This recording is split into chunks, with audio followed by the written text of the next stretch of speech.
What up, veterans? This is part 8 of the series that we've been shooting. I've taken you from A to Z, from the diagnosis to the actual service treatment records, the big joker, the medical nexus. We talked about the severity, and now I'm going to break down my service ratings for my disabilities. I served from 1991 to 1995, and I did not file my claim until November 2019. That's 25 years later. But when I complied to the law, the same thing that I'm teaching you, I was able to do for myself. Now, I had to pay over $5,000 to doctors. I had to cold call thousands of doctors to even see me. There were doctors that hung up in my face. We don't help veterans. We don't deal with what is a medical nexus. We don't have the time to be a secretary to you. All type of excuses because they didn't want their license on the line to be investigated by the VA. So, moving right along, I'm going to go over my ratings. I told you that if you're looking to get 100%, you need a 70, 250s, and 210s. And if you don't have a 50, you may need 230. So let's move right along this video real quick. My individual ratings, if you log on to va.gov and you log on, everybody has access to their accounts.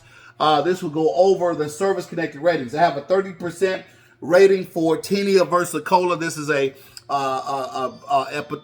dermatological issue that I had prior to. This was a pre-service disability, but it got aggravated and worse once I got into service. And yes, you can have a pre-service injury coming in. As long as you went to sick call, you can get that service connected as well. Of course, you're going to need to meet all 4 elements that we went in the previous videos.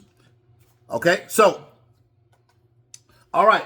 So we're going to go to the next rating I have. I have a 30% for pseudofolliculitis Barbie. No shaving. I have a lot of bumps up underneath my beard. That's why I wear a beard to this day. I got 30%. So those 230s represent a 50, ladies and gentlemen. 230s represent, it's really a 60 in everyday math, but it's a 50. All right. So the next rating I have is for sleep apnea. And that sleep apnea was service connected because it was secondary to a broken nose, a deviated septum. I told you I got sucker punched. I got knocked unconscious, which was a traumatic brain injury, as well as other things like a rating of a scar. I still have a scar on my nose right now, wearing a scar. This is almost 30 years later, okay? So 10% rating for scar, right maxilla, status post laceration repair. So how did I get this done? Because I met all of the elements. You notice it says effective date November 27, 2018. I put an intent to file on November 2018. That's when I put my intent to file, but I did not put this paperwork in until November 2019. Okay, so I waited a full 12 months to submit my claim because I want to maximize my back pay. All right, so we got the 10% there. I told you need 2 10s. So here's another 10 I got. 10% rating for nasal fracture status post-laceration with residual nasal obstruction with deviated nasal septum. It says traumatic. It was a traumatic punch.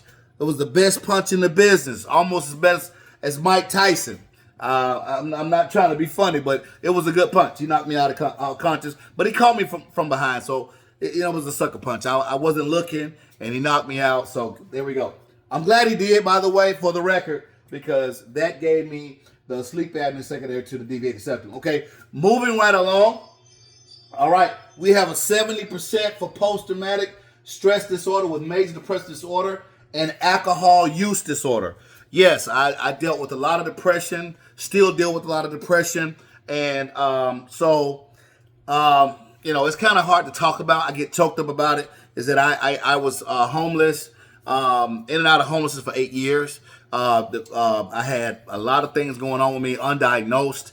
And once I got a diagnosis, I was able to prove with hitting all of the bullet points, even with the big joke of the medical nexus for PTSD, a traumatic event, and that's 70%. So all of these are backdated at the same date, as you can see, November 27, 2018 on every last one of these. So you know I'm not lying. I filed more than one disability at one time. 1, 2, 3, 4, 5, 6. Oh, I forgot to tell you, I got a 0% rating for hypertension. They rated me at 0% for hypertension.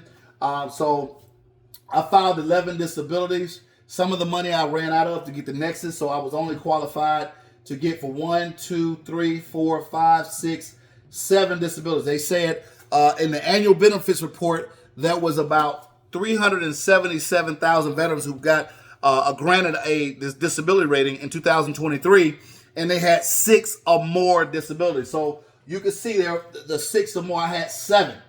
I had 7 disabilities to get me to over the hump. That 7th one came out to be a 0% rating. 0% ratings can be a blessing because you can get secondaries behind zeros as well. 10% are a blessing, so don't get mad that you got a 70 or 10% and go from there. So just be prepared that, you know, let's see if we can get out of that screen there. We'll just close out. So I want you guys to understand something. I just broke down a Part 8 series of nothing but pure gold. Here's an opportunity for you guys to mirror us at New Life Veterans. Let's get serious. You got more years probably behind you than you have in front of you. And it's time to get serious. It's time to take action.